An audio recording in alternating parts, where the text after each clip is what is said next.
또 뭐냐?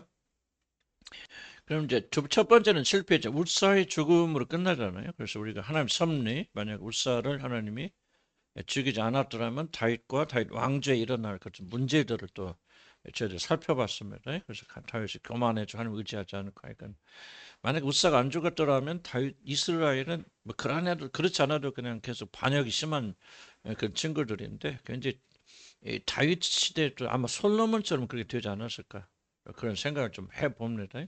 그래서 제가 지난번 강조한 세 가지를 좀 기억하시고 뭐다 기억은 못하지만 항상 그래서 또 읽어보시고 또 생각하시고 또 지난번 이영희 자매 말했듯이 자기가 뭐야 뭔가 좀 무슨 문제가 있다 하면 집에 가서 찾아보시고 읽어보시고 그렇게 놔두면은 그래서 여러분 놔두면은 어떻게든 정리를 해 놓으셔야 됩니다. 우리 사모님 보니까 그걸 전부 파일에 껴가지고요. 제목을 딱딱 붙여서 이걸 딱 놓으니까 제목별로 그게 필요할 땐 딱 꺼내서 볼 수 있는 그런 그 아주 장점이 있더라고요. 그래서 여러분들도 그냥 다시 쌓으면 어디가 뭐가 있는지 알아. 쌓아놓긴 했어. 쓰레기통 안 들어갔어요? 예? 내가 10만 가서 조사를 해버렸거든요. 그 국보예요, 국보. 국보. 하나님께서 왜 여러분들이 이렇게 하시는지 나는 잘 몰라요. 나와 하나님과 관계 있지만 정말 이게 어떤 교회에서도 이렇게 못 합니다. 자랑이 아니고 여러분들 가볍게 여기지 마시고요. 살펴보시기 바랍니다. 자, 그러면 어떻게 하면 두 번째는 무엇이 다른가 우리가 봐야 되거든요. 하나님과 동행하고 하나님 임재를 체험하려면 다르면 구원에 이르려면 우리가 어떻게 해야 되는가는 부분들을 전부 관찰해서 저는 뭐 이거 책을 참고한 거 전혀 없고요. 성경 안에 다 있으니까 성경 읽으면서 관찰하는 거죠. 도대체 무엇이 있을까? 첫째, 다윗은 두려워하였다는 사실 기억하죠. 두려워했다. 자, 그 사무엘하 6장 9절 13 읽어볼까 시작. 다윗이 그날에 여호와를 두려워하여 이르되 여호와의 궤가 어찌 내게로 오리 하고 다윗이 여호와의 궤를 옮겨 다윗성 자기에게로 메어 들거하지 않았고 가드 사람 오베데돔의 집으로 메어간 줄. 아멘. 아까도 얘기 좀 어떤 전환점이 있습니다. 신앙의 전환점. 신앙점 아까도 제가 잠깐 간증했지만은 어쩌다가 내가 여러분 만나서 고생인가라고 하는 이것이 어디서 전환점이 오냐면 우리 교인들이 나 같은 사람 만나서 왜 이렇게 영적으로 고생했을까? 좋은 목사 만나서 참 좋았을 것을 라고 하는 그 본심을 중심에서 우러진 생각 이게 바로 저의 그런 그 생각만 바뀌는 것이 아니라 그것을 기점으로 해서 제 모든 삶이 완전히 됐던 뜻이 아니고 생각의 모든 틀이 다 바뀌어버리거든요. 아까 어떤 자매도 좀 그렇고 그런 얘기 뭐 지금 그렇잖아요. 그런 것을 제가 말씀드렸고 지금 다윗의 어떤 전환점이 뭐냐면요. 바로 이 점이에요. 지금 다윗이 법궤 모셔오기를 두려워했다는 게. 첫 번째는 두려움이 있었어요, 없었어요? 전혀 없었습니다. 굉장히 중요한 부 제가 굉장히 중요해서 좀 읽으면서 다 해가 나갈 것 같아요. 좀 진도가 늦더라도 울사가 자신의 목전에서 하나님의 진노로 찢김 당함을 보고 다윗은 하나님의 복궤를 모신 일을 매우 두려워하게 됐다. 그래서 궤를 근처 오벳 에돔의 집으로 메어갑니다. 우리는 웃사의 사건 뒤에는 다윗으로 하여금 참 자세로 하나님의 복궤를 모시게 하려는 하나님의 선하신 의도가 있음을 여러분 알아야 돼요.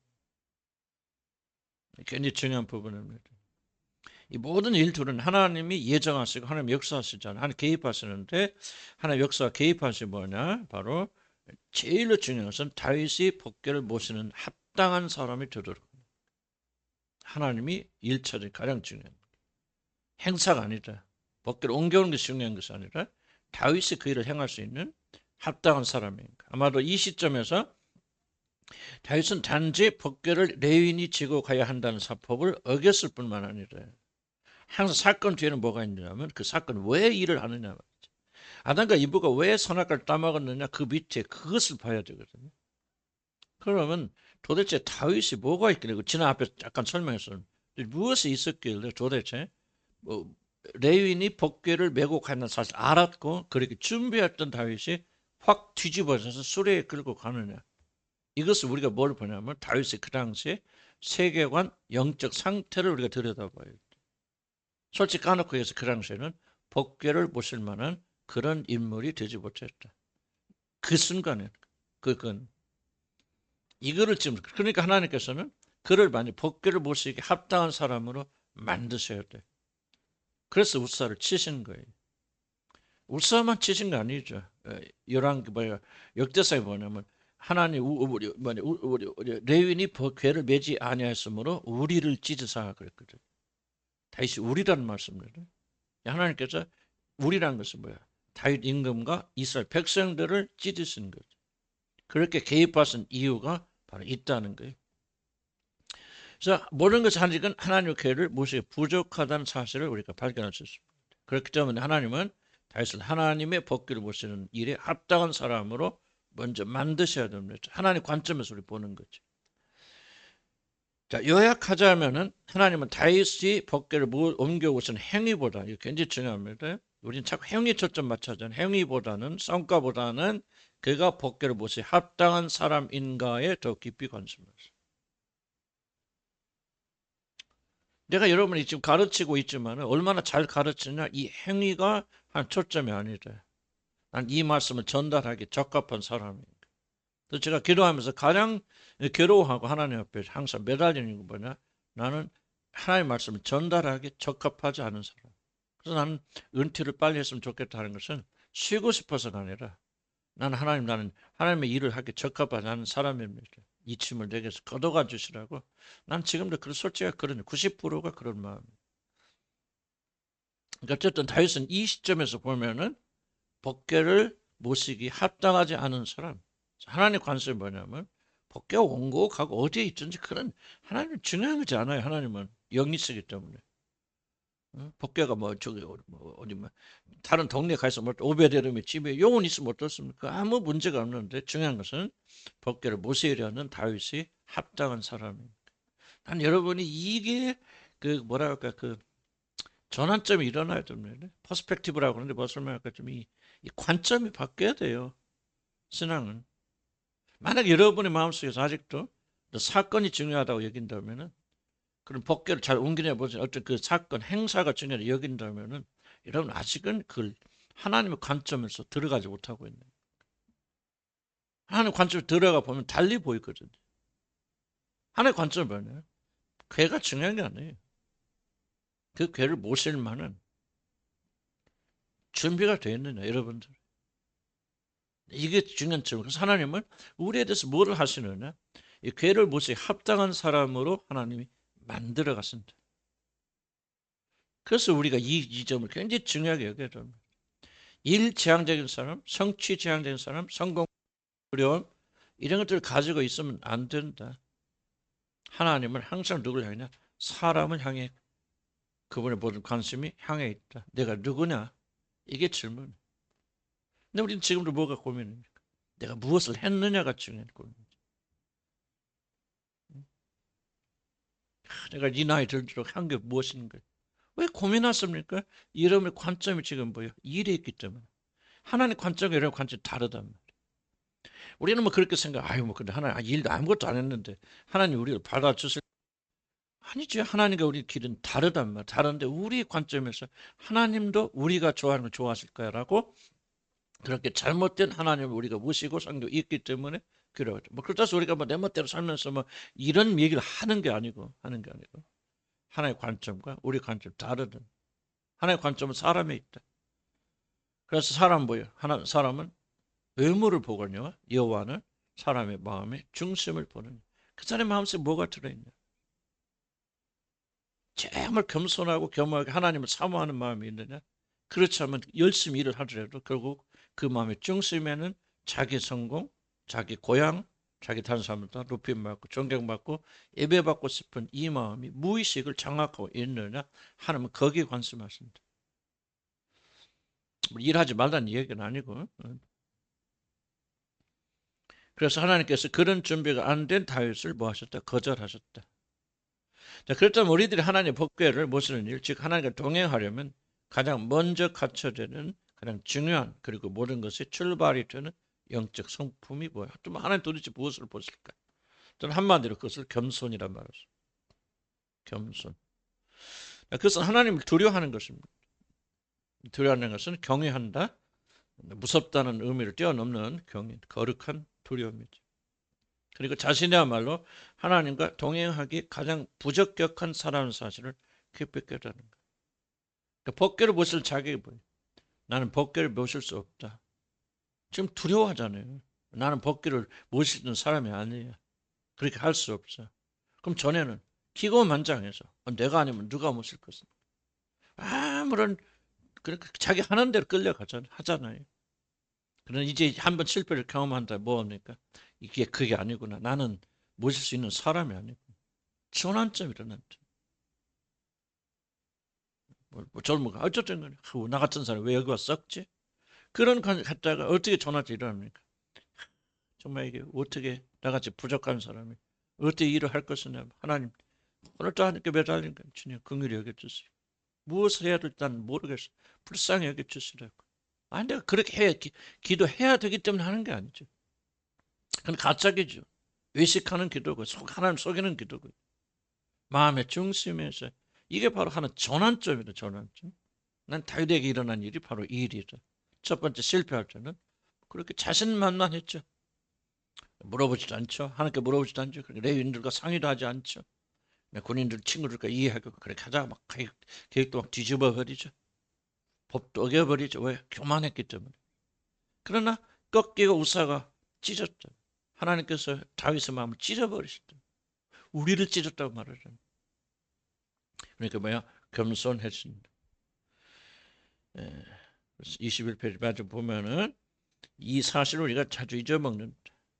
그래서 우리가 하나님 법궤를 모시려고 하는 사람들은 법궤를 모시는데 전적으로 부적격하다는 사실을 마음 중심속으로 깊이 깨닫는 것이 절대적으로 필요하다.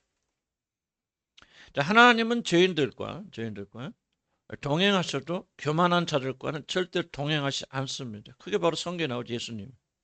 세리와 창녀들 항상 주님이 가깝게 하셨지만은 바리새인들 뭡니까? 죄가 없다고 생각하는 자들은 그리스도께서 그들을 멀리하셨다. 그러니까 우리가 이 겸손한 마음, 다윗이 지금 가지고 있는 깨어진 마음, 부서진 마음이 없으면 법궤를 모실 수 없다는 사실을 기억하십시오. 여러분이 이런 마음을 잘 살펴야 됩니다. 아직까지 여러분이 비판하는 마음, 판단하는 마음이 있다 하면은 난 여러분이 바리새파 사람들이다 아직 그렇게 생각이 되어집니다. 그래서 성경 잠언서에는 사람의 마음의 교만은 멸망의 선봉. 무슨 말이에요? 그냥 교만하면 다 멸망한다 그 말입니다. 하나님이 멸망시키신다, 대적하고 싸우신다. 그래서 모든 사람이 다른 게 아니에요. 교만 때문에 죽습니다. 죄 때문에 죽는 게 아니에요. 다른 죄 때문에 죽는 게 아니고 교만 때문에 죽는다. 그래서 하나님의 가장 중요한 성품은 사랑이지만 그런 사랑은 거룩과 하나님을 두려워하는 것이 빠지면 취한 것이 되죠.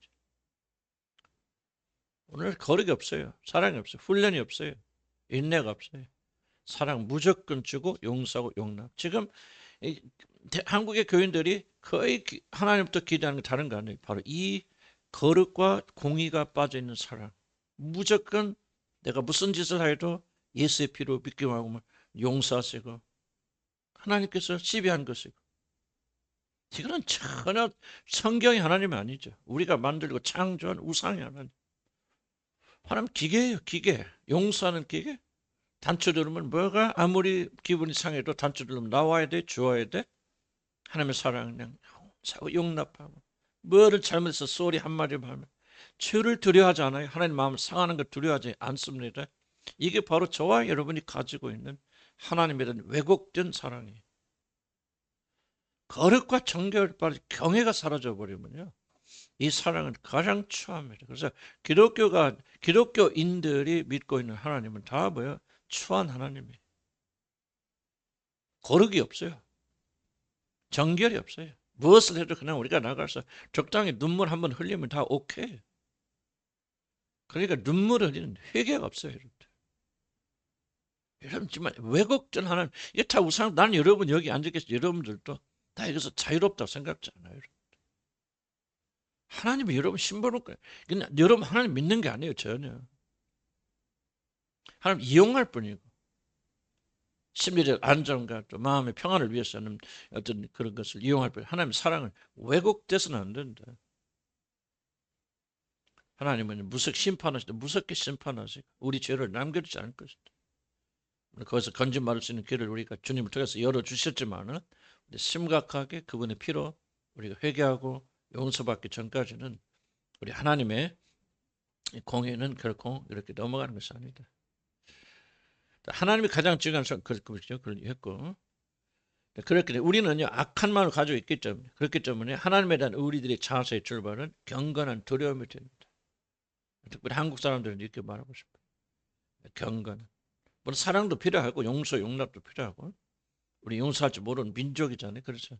하나님 무조건 용서를 또 하지만은 나는 경건이 하나님 경외하는 것이 먼저 나가야 돼요. 그리고 사랑의 깃발을 이어나가야죠. 사랑부터 나가게 되면 방종에 빠진다. 우리는 타락된 본성을 가지고 있기 때문에. 그러나 또 사랑이 빠져버리는 두려움, 심판만 남게 되죠. 같이 가야 되나? 그러나 굳이 순서를 따진다면 나는 경건한 두려움이 우리 한국 사람들에게는 굉장히 필요하다. 쓸데없는 두려움 많아요. 잘못됐고 저주받을까 벌받을까 봐. 그러나 마땅히 하나님 두려워하는 두려움은 부족하기 때문에 우리는 반드시 이것을 가지고 나가야 됩니다. 그래서 하나님을 경외하는 것을 올바른 겁니다. 그런데 하나님을 경외하는 것은 바로 우리들이 하나님과 동행하기 전에 적합하지 않은 죄인 중에 괴수라는 자기 자각에서 오늘 겸손에 시작됩니다. 내가 하나님과 동등하다. 이 선악과 먹으면은 하나님처럼 선과 악을 아는 일이 그런 사람이 될 것이다. 하나님께 순종할 필요가 없죠. 하나님 두려워할 필요 없죠. 두려워할 필요 없으니까 하나님 법들을 어기고 선악과를 먹죠. 자기에 대한 착각. 교만은 다른 거 없어. 착각의 교만은. 내가 이걸 먹으면은 하나님처럼 될 것이다. 그래서 하나님과 동등하게 생각하는 게 바로 교만이에요. 그래서 교만을 깨려면은 우리는 아무것도 아니다. 죄인 중에 괴수다. 지금 다윗의 삶에서 일어나잖아요. 첫 번째는 교만했어요. 그러나 우사의 죽음을 통해서 하나님께서 우사만 죽은 이 사건을 통해서 다윗을 철저하게 찢으셨겠죠. 통회하게 하겠죠. 그래서 다윗이 자기 자신을 발견하고 겸손하게 나는 법궤를 맬 수 없는 사람이다 하고 두려워하잖아요. 이 경건한 두려움이 그를 회복시켜서 법궤를 모시는 사람으로 만드셨던. 이런 게 실제적인 거예요. 그래서 나는 내가 제 얘기를 하냐면 잘나서가 아니고 하나님이 일하시는 방식은 똑같기 때문에 그래요. 나에게 그런 일을 행하셨으면 여러분에게도 그 일을 행하셔서 이게 넘어가야 됩니다. 만약에 여러분들이 여러분 자신이 하나님 은혜 없이도 살 수 있다고 생각하는 그리고 무엇인가 여러분이 다른 사람보다 나은 사람이라고 이런 마음의 중심, 머리 지식이 아니라 무의식 생각하고 있다 하면 하나님과 절대 동행하지 못합니다. 하나님 그걸 깨시기 위해서 철저하게 우리를 부수시고 실패하게 하시고 그러면서 하나님 우리 연약함을 보게 하시고 그래서 그 우리의 마음의 중심 변하려면 중심에서 나와야지 마음에서 우러져 나와서 나는 정말 기도 중에 우리 어떤 분 열심히 하신 분 막 기도하신 분 하나님 좀 저 사람 믿음 좀 내가 받았으면 좋겠다. 네가 그렇게 하라고 해서 그렇게 합니까? 머리 치시가 않네요. 그럼 왜 그랬을까? 난 아직도 한참 멀었지만 하나님께서 나를 많이 깨시고 연단시키고 부수셨어요. 그렇구나. 그러니까 이제 삶이 약간 변하는 것 같아. 듣기도 하고 분노도 죽어들고 다른 사람 이야기도 좀 들으려고 그러고 그래도 또 육신도 남아있으니까 내가 완전하다는 그런 뜻은 아닙니다. 그러니까 난 이게 뭐랄까 이게 지금 이게 전환돼야 돼요 여러분들. 그럼 어느 시점에 전환되는데 그 이전까지 막 싸우잖아 육신이. 싸우고 자고 싸우지만 어느 시점 가면은 이게 되어지면서 마음 중심면서 그렇구나 나는 하나님을 무시기에 구원받기 전혀 부족한 사람. 이걸 깨달아야 그다음 뭐가 나오죠. 모든 것이 하나님의 은혜였구나. 그러니까 감사가 나오는 거 지속적. 무엇을 생각해도 나는 그런 자기가 나도 구원을 생각하면 아무리 생각해도 하나님 은혜밖에는 설명할 수 없어. 칼빈을 내가 좋아해서 칼빈을 따르는 것이 아니라 내 삶을 칼빈이 정확히 설명해 주기 때문에 하나님 나를 영원전에 예정하지 않고 한 이끌어 주지 견인해 주지 않습니다. 우리가 불가항력적인 그런 마음을 우리에게 주셨어요. 우리가 선택해 하지 않으셨다면 하나님의 은혜로 이게 마음의 중심에서 우러져 나오는 거죠. 그렇죠. 내가 교만한 생각이 아예 없다는 게 아니고 그런 생각이 오지만 이 생각이 나를 지배하지 못하고 이게 좀 돌파돼야 되는. 처음부터 구원받을 때부터 이런 마음이 주어진 건 아니고, 그런 마음은 시작되고 씨는 뿌려지지만은 시간이 흘러가고 연단하면서 정말 이게 나와야 됩니다, 여러분들. 난 여러분 이렇게 하세요라고 말하는 게 아니에요. 하나님께서 여러분 그렇게 만들어 가실 것이고 이것이 그렇게 돼야 돼. 그것이 바로 여러분 구원의 증표입니다. 행함이 없는 믿음 죽음이라는 것은 행하라 그 말이 아니에요. 너희들 진짜 믿으면 행할 것이다. 행함이 없다면 뭐예요? 너희를 믿지 않는 것이다. 여러분 진짜 거듭난 성리 여러분에 계신다면 지금 내가 하고 있는 말을 여러분 안에서 정확하게 일어나고 있어야 된다 그 말이에요. 일어나야 된다 그 말이에요. 여러분들. 머리 지식가 그냥 자기 놈을 자기가 자기를 속이는 그런 말로 이게 하는 게 아니고 여러분의 삶을 변화시킬 수 있으면 이런 중심에서 우러져 나와야 된다 그 말이에요. 여러분들. 하나님을 속이고 자기를 속이라는 것이 아니고 그렇게 고백할 수 있다 하면은 나는 여러분이 성령 역사가 여러분에서 시작되었다 뭐 그렇게 말할 수 있는 거고 뭐 그런 사람이 완전하면 그렇지 않아요. 또 넘어질 수도 있고 하지만은 이런 길에서도 지속적으로 겸손의 길을 걸어갈 수 있는 시작이 이미 하나님 은혜 가운데 되어지고 있다. 난 그런 은혜가 여러분이 꼭 임하길 나 주의 이름으로 축복합니다. 이런 과정이 없이 구원받을 수 있습니까? 없습니다. 이런 변화가 없어요. 여러분 하나님 들어갈 수 있습니까? 없습니다. 그 거짓말이에요. 믿음은 강력한 거예요. 오직 믿음으로 구원받는데 그건 믿음은 왜 믿음으로 구원받습니까? 행함으로 도무지 할 수 없는 그것을 믿음으로 하시는 거예요. 그래서 여러분 진실로 예수님이 나의 구주시고 나의 본질 사해주셨다는 사실을 의심 없이 믿으면은 그 믿음으로 구원받았다면 지금 제가 말하고 있는 일들이 자연적으로 여러분에 일어납니다. 물론 속도는 다를 수 있죠. 여러분 육신이 얼마나 강하느냐 얼마나 저항하느냐에 따라서 속도는 다를 수 있지만은 반드시 한 명의 예외도 없어요. 나는 반드시 이러한 역사가 일어나야 된다 믿습니다. 나는 이런 단어 여러분에게 부탁드립니다. 여러분 구원을 점검해 보시기 바랍니다. 여러분 생각하는 것은 거듭난 것이 아닙니다. 그런 의미에서 내가 볼 때 우리 한국 교회는 거듭난 사람이 매우 매우 적다. 라고 나는 그렇게 결론 내릴 수밖에 없어요. 왜냐하면 이런 얘기하면 거의 대부분의 기독교인들은 그리스도나 할 수도 없겠지만요. 이상한 듯이 듣습니다. 이상한 말을 하는 같이 들어요. 이해 못하고 관심 없습니다. 대부분의 교인들이 그래요. 나는 우리 형제들한테 이런 얘기 잘 못합니다. 여러분들과 통하니까 그래요. 이게 참 우리가 비극이고, 비극이고. 그러나 나는 이게 하나님의 구원의 길인 것을 나는 확고하게 믿고 있고 내 삶에서 내가 체험하고 있고 나는 성경 읽고 묵상할 때마다 확증시켜 줄 수 있고 무엇을 할까? 진리밖에 난 전할 수 없죠. 그래서 여러분 이런 사람이 되려고 노력하지 마세요. 해서 되는 거 아니고 믿으세요. 믿어서 용서 받고 성령 오시면은 그분께서 하지 말라고 해도 내가 하시는 일을 말한 말씀을 그대로 실행하실 것이다. 조금은 아마 그런 일들이 진행되고 있다 하면은 기뻐하시고 여러분의 성령 계시다는 증거고 그 성령 인도하심 받아서 승리하게 되길 난 주의 이름으로 축복합니다. 그래서 겸손에서부터 하나님과 동행은 시작된다. 그래서 다윗이 그렇게 그 밑에 다윗은 하나님과 동행할 수 없었죠. 그래서 모든 자들 앞에서 하나님 다윗을 낮췄습니다. 찢으신 거예요. 다윗은요 아주 전에 좀 못했다. 그렇죠. 그건 잘 기억하네. 똥되었다 다윗이. 왜 가장 중요한 일은 지금 왕이 되어서 첫 번째 하는 국책 사업이에요. 모든 백성들 시선이 그 이스라엘 사람들 얼마나 말 많아. 또 거기서 다윗이 죽을 때까지 가십거리가 되었을 것이다. 그런데도 왜 하나님은 다윗을 찢으셨는가? 그와 동행하시기 위해서 그렇죠. 자, 밧세바 사건도 그냥 좀 넘어가시지. 왕이 뭐 그럴 수도 있잖아. 왕이 뭐 여자. 그런데 하나님은 아주 대단하세요. 그걸 뭐 합니까? 멀리 밧세바 했지만 그 아들 그것도 아들 압살롬이 아버지 후궁들을 대낮에 옥상에다 텐트 쳐놓고 모든 국민 지켜보는 앞에서 뭐 보이지 않게 막았는지 난 그건 모르겠고 그랬으나 믿으나 어쨌든 10명의 후궁들을 범하지 않은 성적으로 이거 뭐야 하나님이 예언해서 나단 너는 몰래 그래서 나는 100조의 일을 너에게 행하리라 잔인하잖아 체면 조금도 안 지켜주지 하나님은 얼마나 무섭게. 벌써 요즘도 많이 보죠. 우리 한국에도 그런 일들이 일어나기도 합니다. 지난번에 하여튼 큰 게 미국의 대형 교회입니다. 한 5개 안에 들어가는 몇만 명 보는 교회 목사. 옛날에 젊었을 때 성적으로 어린아이를 추행한 그 사건.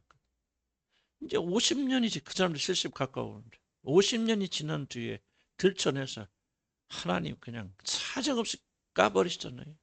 왜? 아니 하나님 좀 자기 교회 좀 지켜주시게. 옛날에 간 죄들을 그렇게 다 드러내서 왜 그렇게 했습니까? 이게 바로 하나님이 자신의 교회를 정화시키는 방식이에요. 하나님 세상 사람들 어떻게 보면 그거 중요하지 않아요. 관심도 안 가져요. 관심은 내 교회, 내 백성들이 얼마큼 거룩하냐. 그래서 처절하게 심판하시고 낮추십니다. 그래서 종종 그들이 얼굴 들선 실패, 주의 기쁜 수렁에 빠지기도 하시고 악한 자 함정에 빠지기도 하십니다. 바로 이런 실패를 통해서 우리들이 하나님의 복귀를 무슨 일에 얼마나 자격이 없는 자들입니까? 자, 여러분도 그런 과거가 있어요, 없어요? 있죠. 근데 문제는 뭐야? 잊어버리죠. 잊어버리고 뭐합니까? 얼마나 내가 잘났는가 고르고만 다니죠. 그러니까 여러분 죽어야 돼. 나도 죽어야 돼. 사실은요. 지옥 가야 돼요. 무서워요. 우리들 자신 보면. 그러니까 우리는 그 과거를 보면서 겸손해야 될 거 아니에요. 과거 잊지 마세요. 과거 때문에 괴로워하시고 두려워하지 마시고. 여러분 그 죄로 인해서 지옥 안 갑니다. 여러분. 뭐 들켜서가 아니라요. 그 수치스러운 사건 잊으면 안 됩니다. 여러분들. 그리고 그 사건을 생각하면서 항상 뭐냐 겸손해야 돼요. 하나님은 은혜였구나. 은혜라고. 나는 과거를 그래서 절대 잊어버리지 않습니다. 많은 분들 자꾸 과거에 과거 하는데 나는 뭐 내 과거를 하는 난내 과거의 아픔과 실패와 정말 여러 가지 영적 실패와 육신적 실패, 죄와 이것들 나는요. 그것 때문에 내가 괴로워하고 그러잖아요. 그래서 나는 그걸 내 가슴에 계속 또 새겨. 과거를 잊으려는 자들은 어리석은데 여기 성경 보세요. 너희가 오늘날 너희 자녀들 이 모든 말씀을 일으켜. 그래서 그들의 실패와 모든 것들 다 그 자신들이 외우고 암송했어요. 성경 보세요. 맨날 과거 얘기합니다, 여러분. 성경이.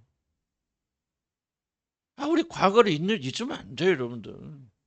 맨날 과거 때문에 괴로워하고 과거 오늘도 영향을 주고 막 과거 때문에 울고 그러지 말라는 얘기지. 우리 과거의 수치를 잊으면 안 돼요. 가슴에 새겨 넣어야 합니다. 꿈에도 있으면 안 돼요. 그래야 다시는 그 죄를 안 범하죠. 아멘. 부끄러워하지 마시고 두려워하지 마시고 그렇게 우리가 기억해야 된다. 그를 잊어버리는 순간 먼저 우리는 당장 교만해진다. 이게 주입니다. 이게 육신이고. 우리가 어떠한 과거를 가지고 거기서 하나님 건져주시는가를 잊어버리는 순간 여러분 당장 교만해서요. 내가 언제 그런 일 했어 하고 오히려 다른 사람 핍박하고 비난하고 앞장서서 욕합니다. 그게 누구예요? 바로 우리들 아니에요. 그래서 우리는 이 과거를 잊지 말고 그리고 낮아져야 된다. 하나님은 실패를 경험하게. 그래서 바로 이런 일, 뭐를 변해? 이런 실패인데 우리는 하나님의 복귀를 보시는데 얼마나 부적격한 사람인가? 내가 하나님 구원받기 얼마나 부족한 사람인가? 그걸 깊이 깨달아야 뭐를 깨닫죠? 나에게 부어진 하나님의 은혜가 얼마나 큰가? 여기서 감격이 나오는 거예요, 여러분들. 나 같은 죄인이 이게 나와야죠. 너 같은 죄인이 아니고. 왜 손가락질만 하는 거예요? 너 잘못했어, 너 잘못했어. 잘못의 이슈가 아니죠, 여러분들. 겸손의 문제, 겸손의 문제. 여러분이 죄인 중에 교수님을 깨닫고 거기서 하나님 은혜로 구원받았다는 걸 믿는 사람이 어떻게 다른 사람을 손가락질 할 수 있느냐. 하는 게 우리예요. 왜 하느냐. 과거의 수치를 여러분들이 기억조차 못한다 그 말이에요. 아직도 자기 의에 사로잡혀 있어요. 내가 거룩해서 잘나서 뭘 해서 하나님이 나를 구원해 주신 것까지 그렇게 착각하고 있기 때문에 그 사람 아직도 법계 못 모십니다. 하나님과 동행하는 게 불가능해요. 떠들고 다닌다고 해서 하나님 동행하는 거 아니잖아요. 겸손하고 깨어지고 부서진 심령.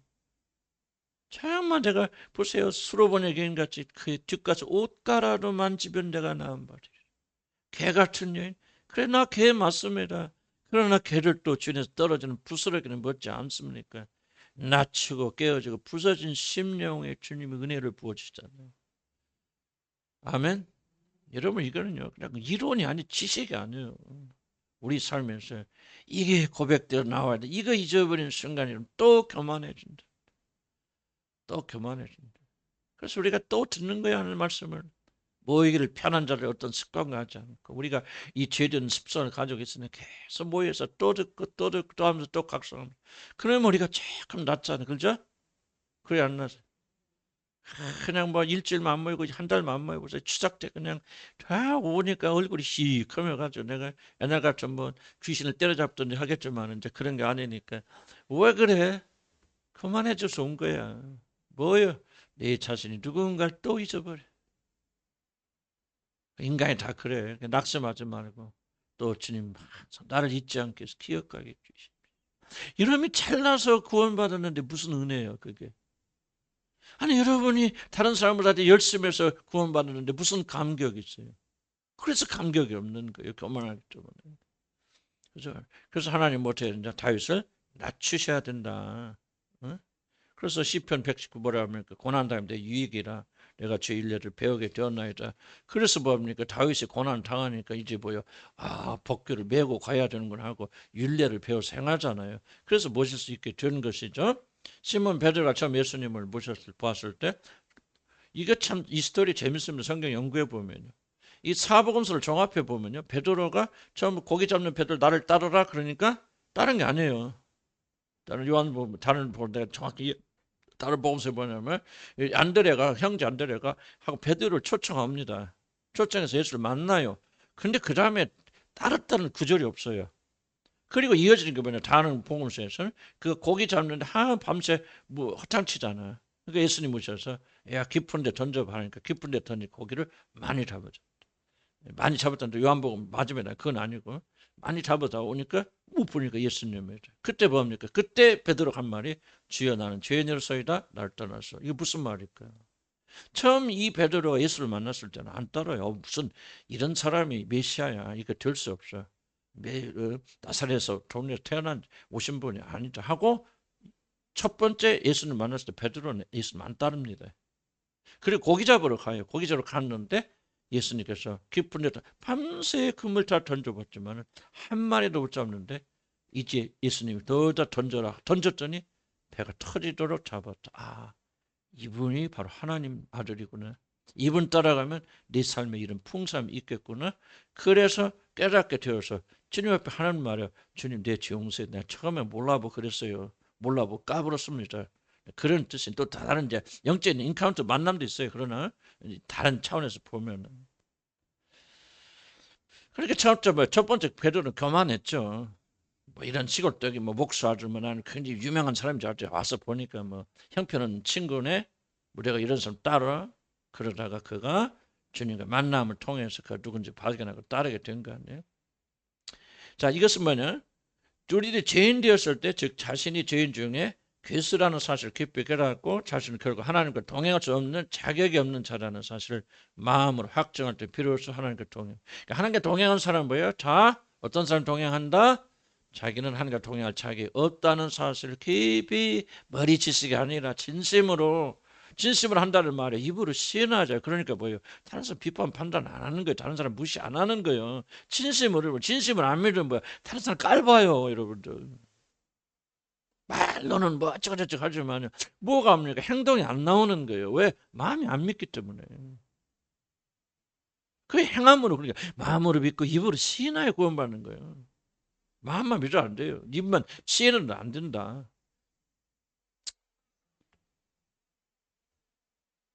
그래서 확정할 때 비로소 하나님과 동행한다. 여러분은 인생의 실패를 통해 무엇을 배웠습니까? 이게 중요한 우리 숙제는. 그러면 인생 실패를 통해 뭐 배웁니까? 하나님은 죄인들과는 동행할 수 있어도 교만한 자들과는 동행하지 않습니다. 그러므로 하나님의 법궤를 모시려는 자들은 그 무엇보다도 자신의 비천함을 인정해야 됩니다. 이것은 뭐냐? 성령의 역사예요. 성령이 여러분에 거하지 않으면 이걸 못합니다, 여러분들. 성령 은사를 아무리 했고 뭐 죽은 자 살리는 이 예언과 그게 구원의 증표 아닙니다. 구원의 증표는 뭐냐? 진실로 성령 여러분의 그것은 증거 중 하나 뭡니까? 여러분을 비천한 자로 인정하게 된다. 매일만 자기 비하한다 그런 뜻은 아니고 정말 나는 구원받을 자격이 없는 사람이구나.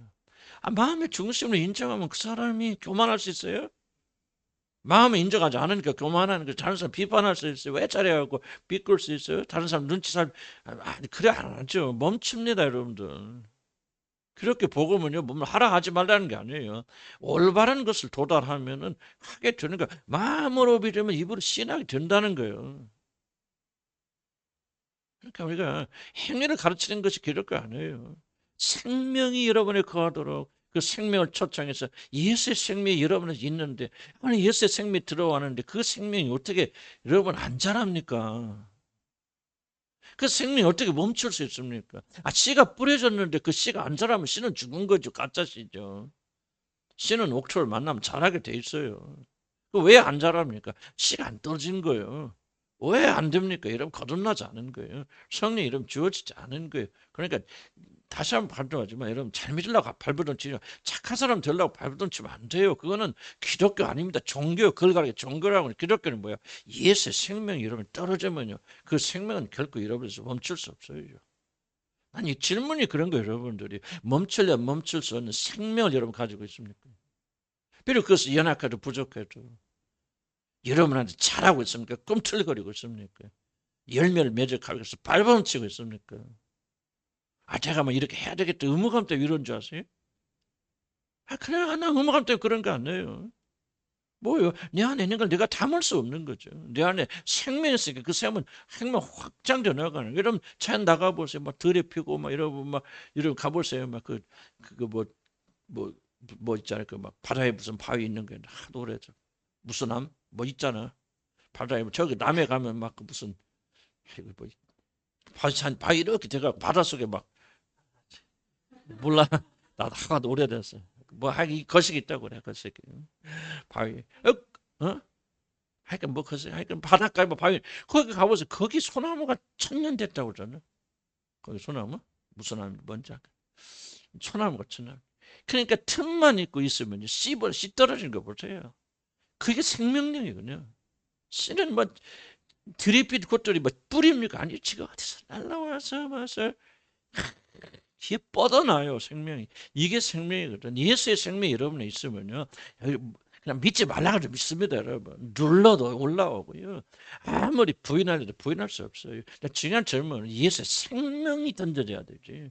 예수의 생명이 들어가야 되죠. 기독교라는 종교가 들어가면 안 돼요. 그럼 뭐예요? 전부 유식자들만 가식자들만 되는 거예요. 그래서 기독교는 이렇게 해야 되는 뭐 해야 되는데 원리 원칙만 배워서 근데 흉내 내는 거예요. 믿지 않아요? 입으로만 쓰이는 거 가짜예요. 바리새인들이. 여러분의 생명이 들어가면요. 그 생명 멈춰서 나는 이걸 바라는 거예요. 이걸 보고 여러분이 하나님의 자녀인지 아닌지를 내가 구분하는 거예요. 생명 있느냐. 누가 눌러도 누를 수 없는 죽일라도 죽일 수 없는 감옥에 갇혀도 막 모든 걸 다 빼앗겨도 막 저랬거든요. 올라갔잖아요. 그런 생명이 여러분 있느냐. 아멘. 화장실 급하시면 다녀오시기 바라고요. 그다음 두 번째 다윗은 복음을 들었습니다. 제가 굉장히 중요해서 좀 진도 천천히 나갑니다. 이해해 주시기 바라고요. 다윗은 법궤를 보세요. 있던 오베데돔의 집에 하나님께서 놀라운 축복을 주셨다는 소식을 들었습니다. 굉장히 놀랍더라고요. 이거 저는 묵상하는데. 바로 하나님의 임재가 가져다 준 놀라운 축복을 그는 들었고 다윗은 그것을 사모하게 됩니다. 자, 주목해 보세요. 사실은요. 구약의 모든 스토리들은 신약의 복음의 스토리를 보여주는 겁니다. 그러니까 구약시대도 이미 복음은 존재했습니다. 아브라함이 어떻게 받았습니까? 예수 그리스도를 믿고 구원받습니다. 이거 불가능한 일 같지만은 우리는요. 보세요. 예수님 오시도 않고 예수님 십자가에 죽지도 않는데 어떻게 그렇습니까? 그럼 우리 생각 착각이죠. 지금 예수 그리스도는 뭐 2000년 전에 그 일을 행하신 것을 우리가 보면서 여러분 우리가 그걸 믿잖아요. 그 우리는 지금 뒤에서 보는 거예요. 뒤에서 보면. 근데 구약시대 사람은 앞에서 보는 거예요. 창자 옷을 그리스도를 통해서. 그때 그 사람 말 잘 우리는 이제 알지만은 그는 잘 모르지만 어쨌든 하나님께서 은혜로 용서하심으로 그리스도를 통해서 그러니까 앞을 바라보면서 그들은 구원받고 우리는 뒤돌아보면서 구원받는 거예요. 아브라함이 어떻게 구원받았습니까? 난 단호하게 예수 그리스도를 믿는 믿음, 복음을 듣고 그런 구원받았죠. 난 그래서 아브라함의 이야기를 들으면서 많이 설명해 드리지 않습니까? 구약 시대에는 다 복음 이야기입니다. 하나하나 디테일이 뭐 그렇진 않을 수 있겠죠. 그렇긴 하지만은 난 여기서 다윗이 복음을 들었다는 말은 나는 좀 설명을 그렇게 드립니다. 하나님 임재가 가져다 주는 놀란 축복을 그는 들었고 다윗은 이걸 사모하게 됩니다. 2번까지만 하고 마칩시다. 사실 하나님의 사람들에게는요, 하나님의 임재 가운데 있는 자들 누리는 참된 축복같이 자신의 마음을, 다른 사람이 하나님의 임재를 누린다, 축복받던 소식을 듣고 울렁거리고 그것을 사모하는, 그거 뭐 이것보다 더 큰 축복 어디겠냐. 그러면 하나님과 동행하는 자들이 누리는 영적 축복을 볼 때 거룩한 질투가 일어나는 결코 질투가 잘못된 거 아니다. 하나님도 뭐예요? 네 하나님 여호와는 질투하신 하나님인지. 하나님도 질투를 어떻게 사용하느냐 잘못된 것이지 질투 자체가 나쁜 것은 아니다. 그래서 다른 사람 축복받는 걸 볼 때 거룩한 질투가 일어나야 돼. 근데 뭐 거룩한 질투는 안 일어나고 사람을 질투한다. 미워하고 막 깔아뭉개려고. 요즘은 그런 게 많이 없어서 우리 근데 처음 보면 그냥 누가 하나 또 주님을 향해 나가면 그냥 사람한테 그걸 끌어내리려고. 지금은 그거 그 약간 한두 사람 있긴 있겠지만 그런 지금은 거의 없는 것 같아요. 그런 것이 아니고 거룩한 질투. 저 사람 저 자매가 저 형제가 은혜 받는데 하나님과 가까이 지내는데 나도 좀 그렇게 됐으면 좋겠다. 그게 좋아 보여야 된단 말이에요. 그 사람을 무시하고 깔아뭉개지 말고. 무슨 말 이해가죠? 이해가죠? 그래서 이런 질투는 뭐냐? 이런 질투는 세속적인 시기나 질투가 아니라는 거죠. 자신도 하나님 내리신 영적인 축복을 맛보고 싶다는 하나님의 임재에 대한 강한 열망. 야곱이나 다윗에게는 바로 이것을 삼을 간절. 야곱의 특징, 야곱 윤리적 도덕적 뛰어난 사람 아닙니다. 사기꾼이에요. 일생 동안 성공하기 위해서 형을 이기기 위해서 싸웠던 경쟁자입니다. 다윗에게, 야곱에게는 뭐가 있었느냐? 예서가 가지지 못한 뭐가 있었죠? 하나님만이 나의 모든 운명 결정이다. 하나님의 축복기도 한번 받으면 나는 살 수 있다. 그게 네가 아무리 노력해도 하나님 축복하고 길 열어주면 나는 끝이야. 그래서 목숨 걸고 기도하면 기도 한번 받고 뭐 했으면 축복기도 받았잖아. 속에서 받았잖아. 그리고 야곱에게 어떤 일이 일어납니까? 쫓겨나잖아요. 가서 얼마나 개고생합니까? 또 그냥 그 뭐 라헬 만나고 레아 만나고 하여간 가시 밖을 걷잖아요. 그러니까 인간적인 차원에서 보면 도대체 야곱이가 목숨 걸고 그 축복기도 받아 무엇을 얻었단 말이냐 라고는 질문할 수 있지만은 야곱은 하나님의 백성으로 들어가잖아요. 에서는 아니고. 그리고 그 후손을 통해서 예수님은 놀라운 그런 축복을 가지고 있는데 중요한 것은 바로 우리들에게 그런 열정과 열심이 있는가, 그런 사모하는 마음이 있는가를 우리가 좀 깊이 생각해야 됩니다. 그래서 지금 다윗이 시기하고 질투하죠. 근데 그것은 축복의 내용이 아니다. 오벳 에돔이 집에 3개월 있었는데 하나님 축복하시는 걸 보았다. 그러니까 이제 다윗이 질투해서 복귀를 모셔하는데 그거는 축복의 내용이 아니었다. 오벳 에돔이 복귀를 보셨더니 부자가 됐다. 건강해졌다. 지금 다윗은 누구예요? 왕이잖아요. 오벳 에돔이 아무리 3개월 동안 벼락부자가 돼도 다윗왕과 비교조차 할 수 있겠어요? 그래서 성경 잘 관찰해 보셔야 돼요. 이게 역사적인 걸 보면서 자꾸 생각을 많이 하셔야 돼요. 시간 많이 들여야 됩니다. 그냥 성경 답이 그냥 나오는 거 아니에요. 베드로후서에 보니까 샛별이 돋을 때까지 그 말씀 묵상을. 저도 그렇게 못합니다. 어쨌든 하나님께 주신 은사 가운데 그럼 비교해 보시면은 그러니까 다윗이 지금 부러워하는 것은 오벳 에돔의 집에 내린 어떤 축복이 되건 축복의 내용이다 아니다? 아니라는 거죠. 이게 왕이에요. 왕이 어떻게 그 오벳 에돔 이번에 뭐 법궤를 보셨는데 아우 그냥 농사가 10배로 잘 됐대요. 그럼 다윗이 뭐야? 다윗과 그 오벳 에돔은 비교조차 할 수 없는 부를 가진 사람인데 그런 것이 아니었다. 그럼 도대체 무엇이 부러웠단 말인가? 하나님이 오벳 에돔과 동행하시고 동거하시고 축복하셨다. 뭔가 그에게 은혜를 베풀었다. 불이 붙는. 나는 저와 여러분 이런 은혜를 가지기를 난 주여는 축복합니다. 이런 열정이 있어요. 저 사람이 하나님 저렇게 사랑한다. 어디 사모하는 마음이 있다. 풀이 붙잖아요. 나도 저런 사람처럼 됐으면 좋겠다. 왜 그 사람 깝니까? 그럼 마귀가 하는 짓이죠. 그러지 마시고요. 저 사람이 받은 은혜를 나도 좀 받고 싶다. 근데 우리 교인들 보면 내가 가지지 못한 것을 가진 분들께서 진작에 그럼 내가 하나님께 기도, 저 사람 믿음 좀 내가 본받으면 좋겠다. 지금 내가 막 그 사람 까니까 그게 아니잖아요. 근데 뭐가 내가 없는 부분을 저분이 가지고 있는데 나도 좀 저런 은혜 받으면 좋겠다. 이게 저와 여러분이 있어야 된다 그 말이에요. 아멘. 목회자도 있는데 여러분 평신도는 왜 그런 게 없냐 그 말이에요. 내가 이렇게 말하는 게 쉬운 거 아니잖아요. 여러분들도 반드시 이런 축복을 사모하는 자들이 되는 다윗에게는 이게 있었다 그 말이야. 아니 오베데돔과 하나님이 축복하시네. 그 집안에 멍으세네 하고 그런 생각들. 자, 다윗은 축복의 내용이 아니라 하나님이 그들에게 축복을 내리셨다는 사실, 그것을 인하여 하나님이 그들과 동행하신다는 사실을 불허하는 것입니다. 웃사 일로 인하여 하나님과 관계가 소원해졌잖아요. 찢으셨잖아요. 이제 끝나서 하나님 안 모시잖아요. 하나님 안 믿는다는 것은 아니고 다윗과 하나님 관계가 소원해졌잖아요. 그런데 이 마음이 질투를 일으킨다. 하나님 임재가 약해진 사람의 영혼이 갈등하고 울부짖는 것은 이상한 일이 아니라 이게 있어야 된다. 그래서 시편 42편 같이 한번 읽읍시다.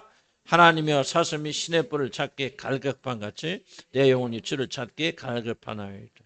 그럼 하나님이여 주는 나의 하나님이시라. 내가 간절히 주를 찾되 물이 없음을 말고 황폐한 땅에서 내 영혼이 주를 갈망하여 내 육체가 주를 앙모하나이다. 바로 이런 우리 갈증이 우리 안에 있어야 된다. 뭐를 사모합니까? 하나님 자체를 사모하는 거예요. 오벳 에돔이 돈을 벌었다. 이게 중요한 것이 아니고 다윗에게는 하나님이 오벳 에돔과 뭐가 관계하신다는 거예요. 그래서 그를 축복하신다는 거예요. 그와 동행하신다는 거예요. 그래서 거룩한 다윗의 마음에 불을 일으키는 거지. 지금 나는 우사의 사건을 인해서 하나님과 멀어져 있는데 하나님 나한테 임자식을 느낄 수 없는데 오베데돔의 집에 거하라니 내가 저 축복을 어떻게든지 받아야지 하고 그냥 홀라당해서 그냥 이렇게 찾아오는 게 법궤를 다시. 자, 그래서 아마도 앞에 시에서 다윗이 고백한 것이 이때가 아닌지 모르겠다. 우사의 사건으로 하나님 인재 밖에 있는 다윗이 간절한 열망으로 있던 것은 다른 것이 아니라 하나님이 다시 돌아와 자기 자신의 마음에 충만하게 가는 것이다. 처음에는 분노가 가득 찼지만 그것은 다윗의 본래 마음이 아니잖아요. 시간이 흘러 제정신이 돌아왔을 때 다윗의 마음에 잠자던 하나님의 열망이 다시 불타. 이게 바로 성립 불은 꺼지지 않습니다. 동행이 멈춘다고 해서 아주 떠나시는 거 아니잖아요. 그것을 다시 회복해야 된다. 바로 이런 자들이 하나님의 백성들. 바로 그러던 차에 하나님이 에베데돔의 집에 임재하셔 많은 축복을 주셨다는 사실을 듣고 어떻게 해서든지 하나님의 궤를 자신이 거하는 곳으로 모시려 합니다. 이런 열정이 좀 우리에게 있어야 된다. 아멘. 마태 앞에서는 다윗에게 이런 간절이 없었습니다. 앞에서는 없었어 이런 간절함이. 정치적 성공 이걸 법궤를 모셔오면은 관심 이런 정치적 성공 그래서 뭡니까 그걸 가지고 군인들과 상의하고 백성들의 말에 불종해서 여러분 궤를 매력하려고 했다가 수레로 옮기는 참극이 일어나잖아. 그러나 지금은 뭐 오직 하나의 열망. 사람도 중요한 게 군인들 뭐라고 말하죠. 백성들 뭐라 나 그거 중요한 게 아니다. 어쨌든 하나님의 궤가 내 집으로 와야 된다 말이지. 비로소 두 번째 하나님을 그리고 하나님의 궤를 사모하는 마음으로. 첫 번째 뭐예요? 하나님의 궤가 아니고 뭐죠? 성공. 백성들이 인정. 멋있게 성공함으로 백성들이 왕으로서 자기를 받아들이는 정치적 욕망이 첫 번째 동기였지만 두 번째 동기는 그런 거 아니었다. 그냥 오벳 에돔에 내린 축복을 나도 받아야 되겠다. 이거 성경이 지금 말하고 있는 거예요. 여러분 하나님과 동행하기를 원하는 자들은 막 이렇게 완전히 돼야 동행한다 그런 뜻은 말은 하는 건 아니지만 하나님과 동행하는 자들은 뭐 이게 준비돼 있어야 돼요. 여러분들 이 마음이 간절한 마음이 불타는 마음이 없고 사모하는 마음이 없는데 어디 이스라엘의 하나님 여러분 오셨어요. 같이 동행하시나 그 말이에요. 오늘날 저와 여러분의 문제가 뭐냐 하면 이 열정이 없다고 열망이 없다는 거 이게 비극이라고 이게 한적해서 말씀 듣지만 여러분 무의식 속에 어떻게 하면 내가 내봐 이런 생각이 잘못돼서 할 수 있잖아요. 정말 중요한 것은 여러분의 마음이 얼마나 이 하나님을 모시고 싶은 열망이 불타고 있냐 그분과 동행하고 싶은 열망이 불타오르냐 그 말이에요. 이러지 않고 다른 이유 때문에 하나님을 사모하는 자들은 다 하나님을 이용하는 자들이에요. 어찌 그들이 하나님 자녀라 말할 수 하나님 백성이라 말할 수 있겠냐. 하나님을 사모하는 열정과 열정, 우리가 불타렸고, 중요한 게 이겁니다. 내가 특별해서 그래서 그런 거 아니에요. 성령이 내 안에 거하시니 성령께서 나를 강권하시고, 또 많은 고난과 골도 통해서 나의 좋지 못한 것을 꺾어내시면서 점점점 뭐요? 내 마음을 순수하게 그렇게 만들어 갔습니다. 아직 멀었지만 저도 전에 나도 내 자신을 보면 놀라는 거죠. 아, 이게 구원인가? 나를 보면서 나는 구원이 뭔가를 깨닫는 거예요. 네 안에서 행하신 일을 보면서 이게 구원인가? 정말 나는 뭐 매일 그런 거 아니고 매일 그런 거 아니고 난 여러분 오해하지 말기 바랍니다. 그러나 내 안에는 전에 가지 못한 부인 안에 부인 열정과 열망과 하나님의 뜨거움 사역이 아니에요. 더 이상 나는 여러분 사역이 아니에요. 먹고 사는 게 아니에요. 내 안에는 하나님을 향한 열정과 열망이 어떻게 내 안에 이렇게 주어졌을까? 부족하지만 모자라지만 이건 성령이 없어요. 아, 이게 구원이구나. 이게 성경 말하는 거구나. 내가 내 법을 내 마음에 기록하고 나는 체험하고 있다 그 말이지. 그러니까 70, 내가 70살. 나는 죽는 순간까지 주여 내가 이런 열정으로 살다 죽겠어. 나 그거 내가 사역 성공해서 안전하게 살려. 나 그거 아니라 그 말이에요. 무의식에 내가 그런 게 왜 없겠어? 있겠죠. 인간이니까 그렇긴 하지만 내가 인식하고 의식하는 가장 중요한 목적은 하나님 알기 원합니다. 그러니까 주기도만 따라서 기도하는 거. 이때 그 이제 주기도만 따라서 기도해라는 그런 감동을 내게 주시는. 그러니까 주기도만 따라서 투쟁하면서 기도하는 거죠. 하나님 내 일이 아닙니다. 내 먹고 사는 것이 아닙니다. 내 사역의 성공이 아닙니다. 주님 한 교회가 아닙니다. 당신입니다. 그럼 내가 항상 100% 이렇게 충만하냐? 그렇지 못하니까 기도하는 거 아니에요. 부족하니까. 하나님 날 공의하게 해주셔서 내 마음이 나와 우리 집은 주님만 따르고 주님만 사모하게 해주시옵소서. 나는 좀 이 열정을 여러분이 본받기를 주여라 하는데 축복합니다. 나는 이제 겨우 이렇게 이제 와서야 이렇게 말하는 거예요. 은퇴를 하니까 너무 아까. 그러니까 주님 이제 알만하니까 내려가게 생겼네. 그래서 하나님 조금 후임자 그래서 안 보내주시나? 뭐 이런 착각도 좀 하긴 하는데 정말 이게 이제 주님을 좀 알 것 같아. 이제 여러분 이게 아니면 우리는 가짜요. 처음부터 우리가 이렇게 구분할 수 없어요. 가라지와 알곡은 구분 안 됩니다. 차라리 나으라. 여러분 마지막 때 가면요 알곡이 드는 거예요. 진짜는. 그래서 그들의 안에 주님을 사모하는 열정으로 가득 차게 되는 거예요. 점점 그렇게 만들어서 가냐. 가지들은 열매 없어요. 이런 열매 없어요. 이런 열매 맺을 수 없어요. 하나님을 사모하는 열망과 열정을 가질 수 없어요. 가라지들은. 죄송합니다. 가라지들은 하나님에 대한 열정 없고 열망 없어요. 그냥 알곡들은 뭐 얼마나 크냐 얼마나 많나 이게 중요한 게 아니라 여러분 속에서 인간의 힘을 가질 수 없는 하나님에 대한 열망이 일어나는 거예요. 그래서 더 깊은 곳으로 나가잖아요. 나는 이 법계 못쓰기를 통해서 우리가 그런 마음을 뭐 다 얼마나 기억하겠어. 그러나 이런 걸 화장해서 우리 마음이 좀 그렇게 변화되서 나가야지. 하나님의 법, 하나님을 내 마음에 모시고 이미 와 계시죠. 하나님은 성령으로. 나는 그런 교리를 지금 부인하는 게 아니에요. 와 계시지만 중요한 점은 이미 와 계신 분과 여러분 동행하십니까? 여러분 사랑하는 사람이 있어요. 같은 집에 살아. 근데 매일 밥 먹고 그냥 방에 들어가만 있어요.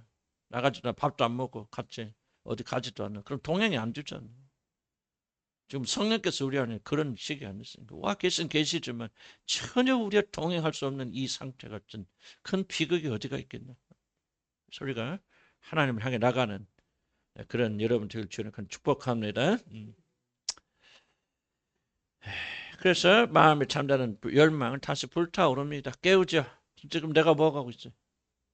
그렇죠. 여러분의 부열망을 깨우는 게. 내가 뭐 잘났겠어요. 뭐 이야기하면서 여러분 안에 있는 이미 여러분이 없는 열망을 줄 수 없어요. 나는 거듭나서 성령 여러분 안에 계시고 그 씨앗이 떨어진 자들에게 내가 무슨 다른 얘기 어떻게 하겠냐. 재밌는 얘기 할까요? 그러면 여러분의 열망 일어납니까? 주님에 대한 열정, 거기에 대한 열정 일어납니까? 나는 성경 얘기하면서 뭐하니까 여러분 안에 이미 떨어진 씨앗이 싹 트도록 열망이 일어나도록 나는 지속적으로 그 열망을 이렇게 세워야 되고 이것이 목회자의 부르심의 목적이고 이 목적을 수행하지 않는 목자들은 하나님 앞에 심판받을 거예요. 정말 여러분 안에 그래서 우리가 이것을 할 수 있는 단계 오기 위해서 치우라고 난리를 핀 거야. 헛고생하고 헛질하는 것 같지만은 결국 뒤돌아보면 그런 과정을 겪어 나가면서 우리에게 인내가 만들어지고 하나님을 사모하는 그릇이 만들어지고 이게 어느 정도 준비가 될 때 성령께서 이제 여러분에게 이 부르심으로 부르시는 거예요.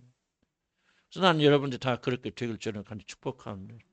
신뢰하시고 따라가세요. 세상 따라 멸망당하지 마시고요. 고생하세요. 저 잠시 있다가 사라집니다. 주님 오실 날 얼마 남지 않을 거예요, 여러분. 긴 인생 지금 보세요. 벌써 50년, 60년 살아왔잖아요. 금방 가요. 조금만 더 눈물 흘리시고 조금만 고생하시고. 고생을 안 하게 되려 그렇게 기도하지 마세요. 하나님께서 여러분을 지금 하나님의 사람으로 만들 복귀를 보실 수 있는 사람으로 만들어 가시는데 그 중단하라고 그렇게 좀 기도하지 마세요. 참고 견디게 하시고 막 삐어지게 나는 그렇게 기도합니다. 또 문제가 있을 때 주님 막좀 내가 완전히 깨지고 부서지고 막 된통당한 게 이 고통을 내가 그냥 넘어가지 않게 해주시고 내 가슴에 막 칼로 막 새겨 넣으시고 아파요, 힘들어요. 그걸 통해서 우리가 거룩해지는 거예요. 말로 입으로 하는 게 아니고. 그래서 바로 그러던 차에 하나님이 에베데름의 집에 임재하시어 많은 축복을 주셨다는 사실을 듣고 어떻게 해서든지 하나님의 궤를 자신이 처하는 곳으로 모시려 합니다. 앞에서는 다윗에게 이러한 간절함이 없었습니다. 정치 성공을 생각했고 그러나 그의 마음에 부어진 성령은 그냥 그를 버려둘 수 없습니다. 이게 중요한 거예요. 성령을 가만히 안 계셔야 하면 하나님의 임재 밖에 있는 광야를 걸은 다윗은 무엇보다도 하나님의 임재의 회복을 갈망합니다. 바로 이것이 우리 안에 계신 성령님의 가장 놀라운 사역일 것입니다. 하나님은 우리 안에 계신 성령 계시다. 잠자지 않고 주무시지 않습니다. 계속해서 우리를 거룩의 길로 거룩하게 하신다. 사실 현대 그리스도인이 가장 큰 치명적 문제는 뭐냐? 하나님이 내리신 영적 축복을 사모하지 않는다. 이게 문제죠. 그래서 현대인들 기독교인들 문제는 윤리적 도덕적 이슈가 아닙니다. 기독교인들 가장 큰 이슈가 뭐냐? 우상숭배입니다. 우상숭배는 뭐야? 무엇인가로 하나님이 많이 찾아서 하나님이 할 수 있는 것을 다른 것을 의지하고 있는 여러분 우리 마음의 공백을 하나님은 다른 것을 채우려고 하는 모든 우상숭배 윤리적 도덕적 이슈가 아니에요. 교회에서 윤리적 도덕 내려놔야 됩니다. 여러분 하나님 사랑하는 사람이 무슨 음란하겠습니까? 그거 안 돼요. 그냥 하나님 안에 있으면 그 윤리 도덕적 문제는 해결됩니다. 그러나 현대인들이 가장 지금 겪고 있는 가장 큰 문제는 뭐냐? 저도 예의가 없죠. 우상숭배합니다. 하나님을 사모하지 않아도 하나님께 열망하고 매달리지 않아도 얼마든지 재미있게 살 거리 많아요. 그렇잖아요? 그래 안 그래? 얼마나 먹고 마시고 심심하면 어디 놀러 가고 우리 때는 어디 놀러 갈 거 그거 했습니까? 평생 놀러 못 없어요. 그럼 먹을 거 식당 나가서 식당 나가죠. 1년에 한두 번씩 어디 짜장면. 우리 때 그랬어. 짜장면 최고 지금은 그냥 외식 뭐 얼마든지 하잖아요. 시간 없어갖고 건강 때문에 안 하죠. 뭐. 그러지 못한 분들 계시겠지만 대부분의 우리나라 중산층이라면 그래도 큰 부담 없어요. 즐길 거 너무 많아요. 텔레비, 드라마. 옛날에 어떤 오락으로 가득 차잖아요. 관심할 거 너무 많아요. 현대의 문제는 그러므로 하나님을 사모하는 열정이 사라져 있죠. 이것을 바로 현대들이 빠지고 있는 가장 큰 문제다 하는 거죠. 우리 너무 배부르다. 배불러서 하나님을 잊어버렸죠. 그래서 우리 이재명 대통령을 하나님께 특별히 우리 뽑으셨어요. 우리가 보내주신 것 같아 나는 그렇게 생각해요. 그래서 어려움과 고난의 시기가 많이 올 겁니다. 그분 때문에 모든 정치나 이런 것들이 굉장히 어려워질 것이고 경제도 바닥에 칠 것이고 그렇지 않으면 어려운데 우리나라 완전 반기업으로 나가기 때문에 다 문 닫을 수밖에 없는 상황이고 그런데 나는 우리가 이걸 발견한 하나님의 선물이다. 이재명 대통령을 하나님 보내주셨다 생각. 그 안에서 우리가 낮아져야 됩니다. 교회가. 교회 핍박한다고 말하면 안 돼요. 어느 세계 역사의 교회를 환영하는 나라가 어디가 있습니까? 그런 나라는 다 타락하죠. 로마 보세요. 로마가 언제부터 타락하고 기독교 타락합니까? 로마가 기독교 국교를 인정해서 이제 기독교 믿는 자들이 뭐가 기득권자가 됐을 때 그 당시 추기경은 왕보다 높아요.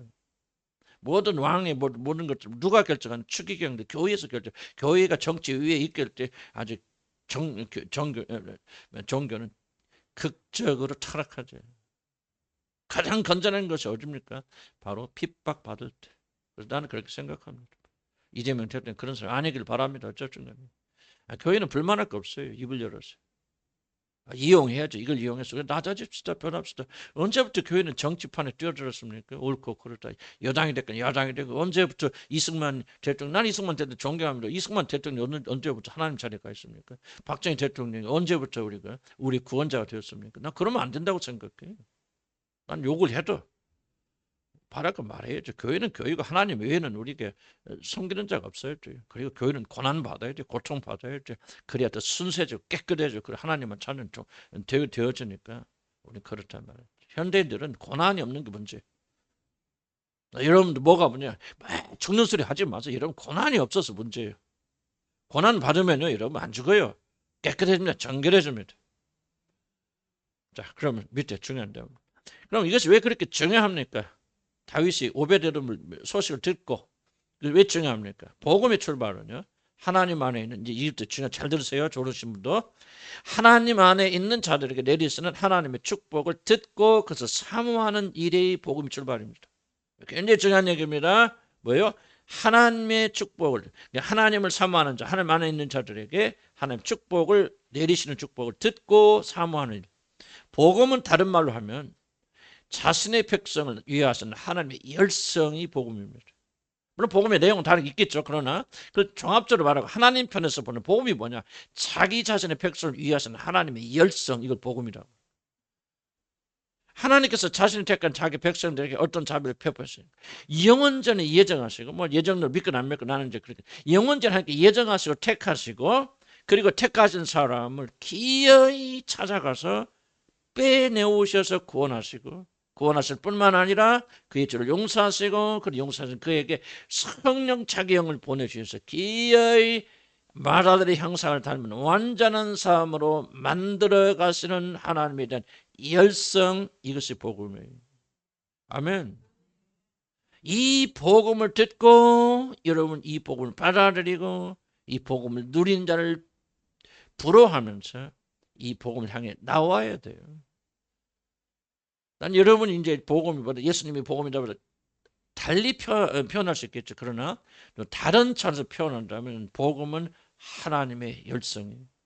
열심히 나 여호와 열심히 이루리라. 나는 내 자신 보면요, 난 이 복음을 부인할 수 없는 거예요. 내가 하나님 인정했습니까?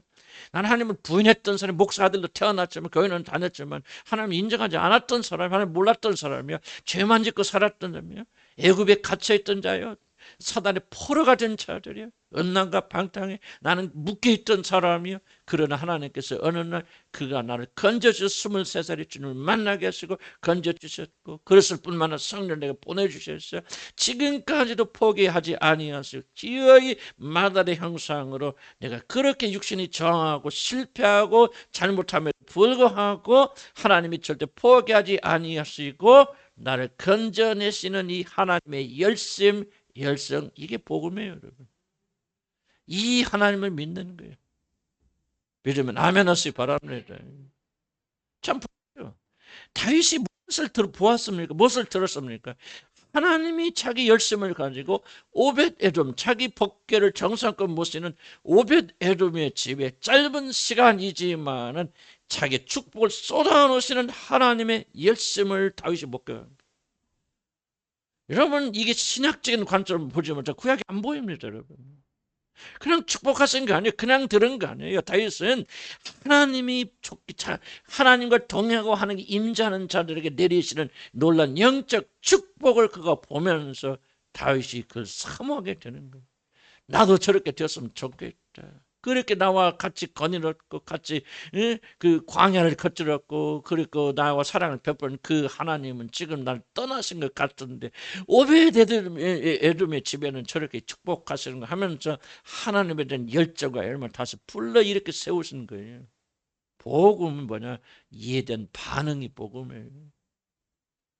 하나님이 우리를 사람을 이처럼 사랑하사 독생자를 주셨으니 이 소식을 듣고 보여 이 사람을 보세요. 우리가 누구길래 하나님께서 가장 모자라고 부족하고 가장 인간적으로 말하면 죄가 많은 그 이스라엘을 선택하셔서 하나님께서 이런 열정과 사랑으로 헌신하시고 하나님 모른다고 부인하고 배반하고 떠나갔던 자를 건지시기 위해서 우리 힘으로 안 되니까 독생자까지 보내서 대신 죽게 하시면 우리를 건지시는 하나님의 그 열심과 열성을 보게 될 때 우리 속에서 불타오르는 거예요. 아멘.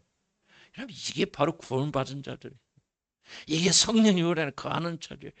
여기 성령이 무슨 말? 이사야서 26장 참 놀란 말이에요. 한번 읽읍시다. 시작. 여호와여, 주의 손이 높이 들릴지라도 그들이 보지 아니하오나 백성을 위하시는 주의 열성을 보면 부끄러워할 것이라. 불이 주의 대적들 사르리이다. 뭐를 보면 자기 택한 백성들이 부족하고 죄가 많아도 그냥 버려두지 아니하시고 기어이 독생자까지 보내셔서 그를 죽게 하심으로 그를 건져내시는 하나님의 열성을 보고 들으면 이게 복음이야. 이걸 듣고 반응하는 게 복음 나오는 거예요.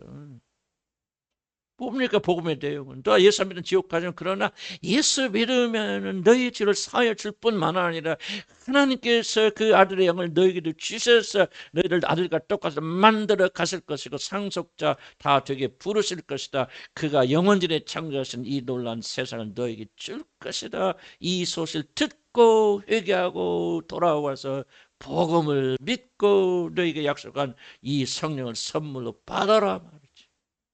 아멘. 하나님의 놀라운 소식이에요. 하나님 어떠하시 보니까 듣는 거예요. 멸망이 아니라 정말 구원하시고 복 주시고 생명 주시는 하나님의 복된 소식을 듣고 우리가 그 소식에 반응하여서 하나님께 나오는 그런 말이죠. 여러분, 제가 지금 다윗이 오벳 에돔에게서 발견한 게 이 복음이라고 말하는 게 굉장히 막 과장되고 막 그럴 것 같이 들리십니까? 아니에요. 구약의 모든 스토리는 복음의 스토리고요. 이 안에 웅축돼서 들어가 있는 거예요. 다윗 안에 지금 무엇이 들어가고 있는 거예요. 하나님의 놀라운 축복을 받았단 말이에요. 그래서 나는 여러분들에게 부탁드리고 싶은 것은 우리가 이런 사모하는 마음, 이런 열정이 있어야 된다. 우리를 막 흥분 상태로 몰고 가야 된다. 우리를 향하시는 하나님의 놀라운, 그래서 여러분 보세요. 여러분 스토리 보세요. 한번 여보세요. 여러분 라이프 스토리를 다 없어졌겠지만 한번 여러분 대충 훑어보시기 바랍니다. 하나님이 어떤 일을 행하셨는가? 얼마나 놀라운 일을 행하셨는가? 도대체 내가 누구길래 하나님이 사람 살아가심을 나타냈을 때 그 독생자를 보내주셨어요. 우리를 대신에 죽게 하시는 이 놀라운 일을 행하시는 이 복음을 듣고도 여러분이 반응하지 않는다면 그 사람들 영원한 형벌받아 영원한 지옥에 던져져 마딱 100번 1000번 마땅하지 않겠습니까? 여러분이 그 복음을 듣고 놀란 하나님의 열심을 듣고도 여러분이 반응하지 않는다면 어떻게 여러분이 하나님의 자녀라고 말할 수 있습니까? 대답해 보시기 바랍니다. 무엇으로 여러분이 하나님 자녀됨을 증명하실랍니까? 무엇으로 여러분 안에 하나님의 거룩한 성령이 존재하신다고 말씀하실 수 있겠습니까?